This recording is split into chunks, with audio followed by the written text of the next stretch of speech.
Šovakar īpašais kulināris šovs. Tātad, bez interneta apstākļos ir jāsāk domāt radoši, tātad mēs ņemam 2 maizes šķēles. Ielūkojamies leduskapīnā, samielītojamies. Paņemam papriku, sarkanā paprika un franča majonēzi. Tātad, vēl paņemsim nepieciešamos instrumentus, nazītis un dēlītis. Dēlītis. Un pats svarīgākā daļa, ko nemaz nepaņēma, ir šitās te speķīšu gabals. Nu, lielisks.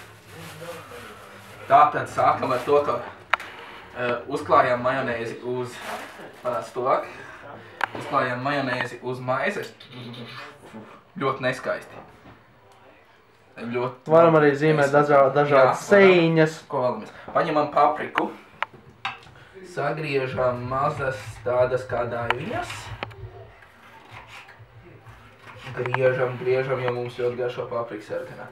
Uzliekam uz maizes, uz majonēzes, tikko uzklātās. Tā, lai visu pārklāja aptuveni. Tā, pirmais posms darīts. Tagad paņemam gaļu. Speķi.